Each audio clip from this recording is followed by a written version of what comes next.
अस्सलाम वालेकुम फ्रेंड्स। मैं इस वक्त दुबई के एक बहुत ही खूबसूरत और क्यूट से पार्क में बैठा हुआ हूँ और पीछे का जो मंज़र है वो तो आपको नज़र आ ही रहा होगा कितना शानदार है। अच्छा तो फ्रेंड्स, मैं आज की वीडियो में अपना जो दुबई आने का जो मेरा फ़्लाइट का एक्सपीरियंस है वो शेयर करने वाला हूँ। मैं कुछ दिन पहले दुबई यहाँ पहुँचा था, तो आज मैंने सोचा कि अपना जो फ़्लाइट रिव्यू है वो आपको दे दें। वैसे मैंने वीडियो बनाई थी अपनी लाहौर से दुबई एयरपोर्ट तक आने की, और वो वीडियो शायद आपने देख भी ली होगी, मेरे चैनल पे मौजूद है। वो एक ट्रैवलॉग था, तो वो मैंने शेयर किया था आप लोगों के साथ, लेकिन उसके अंदर बहुत सारी बातें मैं किसी वजह से नहीं कर सका था। वो क्यों नहीं कर सका था वो आज मैं वो वजह भी बताऊंगा आपको और वो बातें भी बताऊंगा। तो शुरू करते हैं बाकायदा। तो जनाब, लाहौर से दुबई तक का मैंने अपना जो सफ़र था हवाई जहाज़ का वो किया था मैंने एयर ब्लू के साथ। एयर ब्लू की टिकट मैंने ली थी। टिकट को तो छोड़ दें, वो कैसी थी, महंगी थी सस्ती, उसको तो छोड़ देते हैं। टिकटें वैसे आजकल ज़्यादातर महंगी ही है, लेकिन सबसे पहली बात जो मैं शेयर करना चाहता हूँ वो इसमें यह है, वो चीज़ है सफाई। मैं आप लोगों को वीडियो भी साथ में दिखाऊंगा। ये वीडियो मैंने बनाई थी लेकिन मैंने अपने ट्रैवलॉग में शेयर नहीं की थी किसी वजह से, लेकिन आज की वीडियो में शामिल कर रहा हूँ। ये वीडियो आपको दिखाता हूँ मैं, आप ये वीडियो देखें।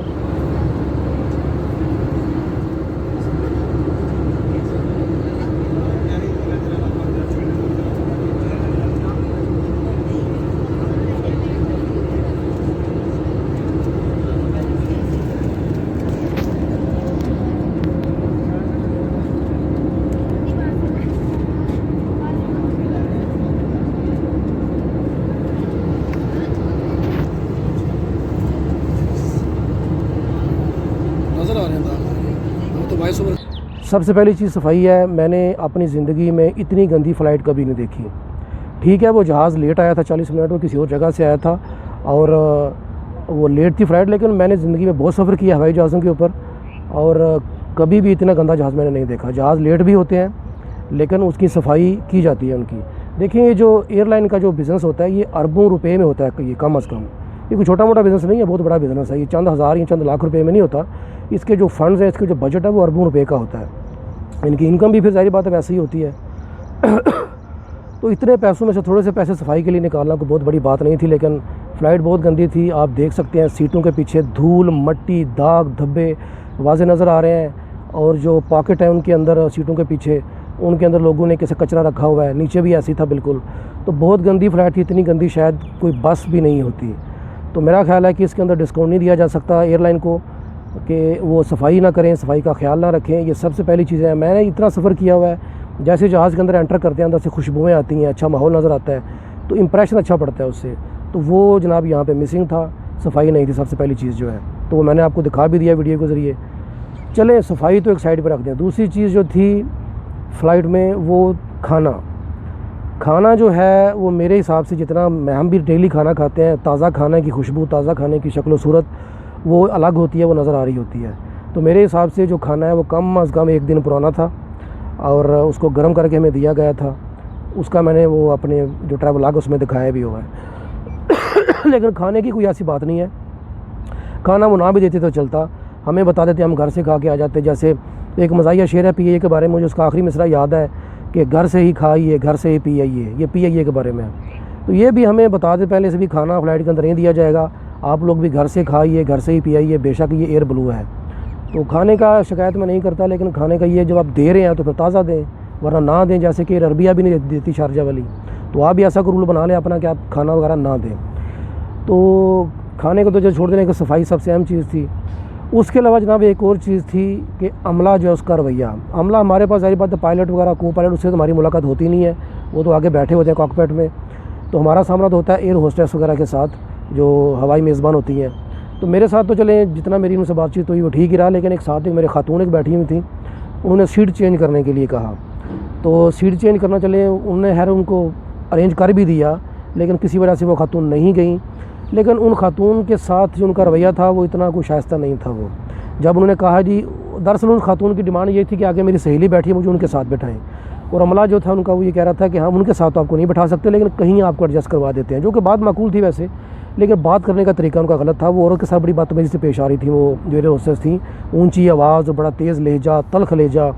ऐसा नहीं होता, जो हवाई मेज़बान हमेशा मुस्कुरा के बात करते हैं वो। तो ये चीज़ जो है ये भी थी। इसके अलावा एक और चीज़ थी जो मैंने आप लोगों के साथ ट्रैवलॉग में शेयर जानबूझकर नहीं की थी, और वो थी कि जैसे लाहौर से टेक ऑफ़ किए हैं तो उसमें काफ़ी बारिश हुई थी, मौसम थोड़ा ख़राब था। तो 2 से 3 बार इंतहाई दर्जे की टर्बुलेंस थी, जहाज़ ऊपर नीचे जा रहा था, लोग बड़े परेशान थे। ठीक है, इसमें एयरलाइन का इसमें कोई कसूर नहीं है, क्योंकि ये तो मौसम तो कुदरती चीज़ है, अल्लाह के हाथ में होता ही है। तो वो मैंने शेयर क्यों नहीं किया, मैंने इसलिए नहीं किया कि 1-2 बंदे ने मेरे से पहले बात कर ली थी मेरे साथ जो बैठे हुए थे कि हमें हवाई जहाज़ के सफ़र में बड़ा डर लगता है। तो मैंने सोचा कि अगर इनके सामने अगर मैं वीडियो बनाऊँगा, ज़ाहिर बात मुझे बात करनी पड़ेगी कि इस टाइम बड़ी हवाई जहाज़ जो है उसकी फ़्लाइट नाहमवार हो चुकी है, एयर टर्बुलेंस हो रही है, लोग बहुत डरे हुए थे। तो मेरी बातें सुन के वो डर जाते हैं, जबकि मैं उनको हौसला देने में लगा हुआ था। मैं उनको बता रहा था कि मैं बहुत अरसे से ट्रैवल कर रहा हूँ और ये मामूल की बातें हैं, ऐसा कभी नहीं होता, और बेफिक्र हैं, जहाज़ गिरेगा नहीं। हालांकि ये सारी बातें मैं उनकी हिम्मत बढ़ाने के लिए कर रहा था। ऐसा मेरी ज़िंदगी में पहली बार हुआ है कि इतना ज़्यादा फ़्लाइट नाहमवार हुई, इतना ज़्यादा ये टर्बुलेंस हुई, ये पहली बार देखा है मैंने। तो लेकिन उनके सामने उनका हौसला बढ़ाने के लिए मैं अपने आप को नॉर्मल रखने की कोशिश कर रहा था। वैसे मैं भी उस वक्त काफ़ी घबराया हुआ था, क्योंकि कुछ ज़्यादा ही हो रहा था। वो जो ये टर्बुलेंस थी ना, जहाज़ बहुत ऊपर नीचे जा रहा था, हिल जुल रहा था। एक मौके पे तो बहुत ज़्यादा हो गया था। तो पायलट जो है उसकी मैंने शॉर्ट वीडियो बाद में बनाई थी, जब वो अनाउंस कर रहा था, जो बता लोगों को हौसला बढ़ाने के लिए वो भी बात कर रहा था। तो वो मैंने पायलट की जो आवाज़ है वो आपको सुनाई थी। वो वीडियो में थोड़ी सी मैं आपको दिखा देता हूँ। और कम कर लें, थोड़े शॉर्टकट्स ले लें, तकरीबन 5 से 10 मिनट इसमें कम पहुँचेंगे। आज जैसे कि आपने देखा, लाहौर से टेकऑफ के बाद हमें अच्छा खासा मौसम मिला और उसमें फ्लाइट थोड़ी नाहमवार हुई, और इस वक्त भी इस बुलंदी पर तेज़ हवाओं की वजह से वक्त फ्लाइट कर सकती है। उसमें कोई परेशानी की बात नहीं है, पर जब भी आप अपने डेस्टिनेशन पर बैठे अपने अल्फाज मत बांधे रखें। इसके बाद रास्ते में हमें कोई मौसम नहीं मिलेगा और दुबई का मौसम भी साफ बताया गया। तो जैसा कि आपने सुना, पायलट भी बहुत घबराया हुआ था। तो चलिए, इसमें तो एयरलाइन का कसूर नहीं है। तो मजमूई तौर पे एयर ब्लू के साथ जो मेरा जो सफ़र था वो इतना अच्छा नहीं गुज़रा, और उसकी जो बुनियादी वजह थी वो 2 थी। सबसे पहली चीज़ जो थी वो सीटें बहुत, मैंने हाँ ये चीज़ मैं शेयर करना भूल गया, जो लेग स्पेस थी सीटों के बीच में वो बहुत कम थी। वो मैं 5.5 फुट मेरा कद है, 5 फुट 6 साढ़े 6 इंच कद है मेरा।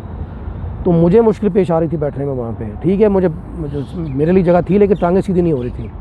और अगर कोई दराज कद बंदा होगा तो वो कैसे बैठेगा वहाँ पे, वो तो बैठ ही नहीं पाएगा। वो तो सफ़र करना तो बड़ी दूर की बात है। तो लेग स्पेस बहुत कम थी, लेकिन सबसे अहम जो चीज़ थी वो थी सफाई। जहाज़ बहुत गंदा था, सफाई बहुत ज़रूरी चीज़ है जो कि नहीं की हुई थी। और मैं हैरान हूँ इस चीज़ के ऊपर कि कोई एयरलाइन ऐसे कैसे कर सकती है। सफाई करने के ऊपर कितना खर्चा आ जाता है। जहाज़ रुकता है, चंद मिनटों के अंदर उसकी सफाई हो जाती है, जो कि बहुत ज़रूरी चीज़ है। तो ये सफाई मिसिंग थी, फ़्लाइट बहुत गंदी थी। मेरी ज़िंदगी की अगर मुख्तसर में बात करूँ तो ये गंदी तरीन फ़्लाइट थी सफाई के वाइज, और खौफनाक तरीन फ़्लाइट थी, स्केरियस्ट, यानी कि जिसको मैं भूल जाना चाहूँगा। ये वीडियो फ़ौरी तौर पर मैंने इसलिए नहीं बनाई थी यहाँ दुबई पहुँचने के बाद, क्योंकि किसी ने मुझे पाकिस्तान में ये भी कह दिया था कि आपकी फ़्लाइट मंगल वाले दिन की है और मंगल वाले दिन सफ़र नहीं करते। हालांकि मैं इन चीज़ों पे यकीन नहीं करता कि फ़लाँ दिन अच्छा होता है, फ़लाँ दिन बुरा होता है सफ़र के लिए। मैं इन चीज़ों के ऊपर यकीन नहीं करता। लेकिन और बिल्ली आगे से गुजर गई वगैरह वगैरह, हालांकि हज़ारों बिल्लियाँ गुजरी आगे से, काली भी गुजरी, जंगली भी गुजरी। कभी ये ऐसा सोचा नहीं कभी कि इसकी वजह से कोई नुकसान हो जाएगा। तो इसलिए मैंने आप वीडियो शेयर नहीं की थी आते।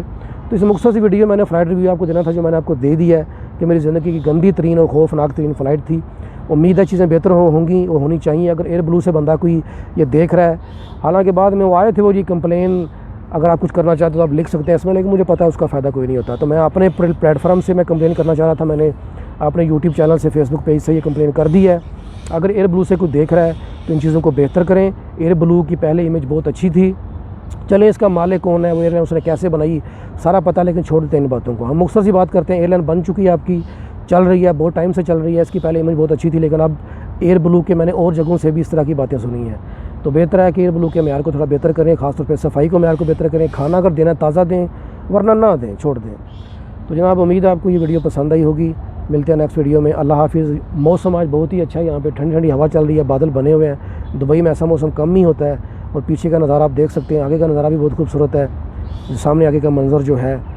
तो जनाब, मिलते हैं नेक्स्ट वीडियो में। अल्लाह हाफिज़।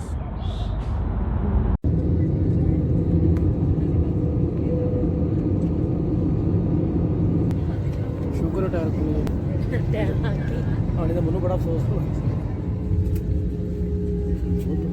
एयरपोर्ट में है वो बहुत बड़ा है। ਇਹ ਦੁਨੀਆ ਦੇ ਚੰਦ ਜਿਹੜੇ ਵੱਡੇ ਗੁਨਾਹ ਚੁੱਕੇ